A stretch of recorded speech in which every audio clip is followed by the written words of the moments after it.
يا مساء الفل عليكم. عاملة كيكة النهاردة خطيرة تحفة، والصوص بتاعها أحلى منها كمان. كيكة النهاردة كيكة السنيكرز سهلة جدا، ومكونات كلها موجودة عندنا. هسيبكم مع شكلها ده بقى، ويلا بينا نقول الوصفة. معايا البولة بتاعتي هنا، حطيت فيها كوباية زيت على سمنة، نصها زيت ونصها سمنة أو زبدة، كوباية سكر، بيضتين بدرجة حرارة الغرفة، كوباية وربع لبن، أنا زودت ربع كوباية تاني على اللي أنا حطيتها، وظرف من الفانيليا، ورشة من الخل. هضرب الكلام ده بقى كله كويس. عايزة تعملي المكونات دي كلها في الخلاط براحتك.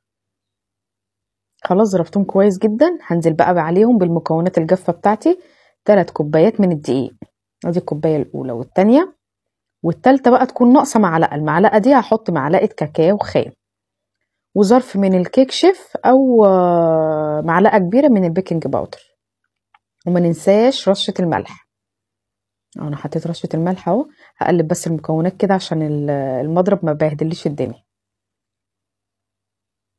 هضرب بقى كده. خلاص ده القوام بتاعها. جيب بقى الصينية بتاعتي، دهنها دهنة زيت او سمنة، ومبدرها بالدقيق. هكون مشغلة الفرن قبل ما ابدأ اي حاجة، يكون درجة حرارة 180. هحطها بقى في الرف اللي في النص، اخبط بس عليها خبطتين كده عشان تخرج كل الهواء اللي فيها.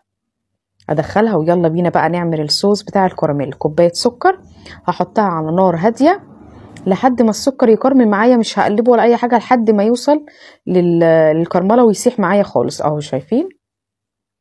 هنزل بقى عليه بكوباية من اللبن وفيها معلقة نشا عشان تتقلي الصوص بتاع الكراميل. وخلي بالك وبالراحة جدا علشان صوص الكراميل بيبقى سخن جدا مولع نار. خلاص مجرد ما غلي تاني كده هنزل بمعلقة زبدة، وخلاص كده الصوص معانا خلص. هنزل بقى عليه بكوباية من السوداني، وبقى كده معانا احلى صوص كراميل.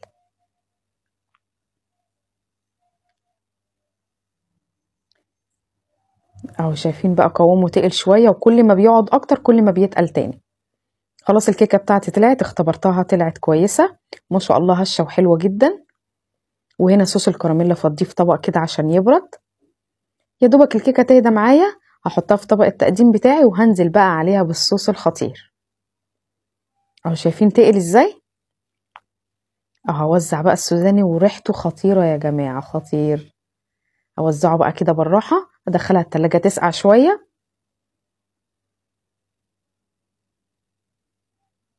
اهو ده شكلها لوحده حكاية.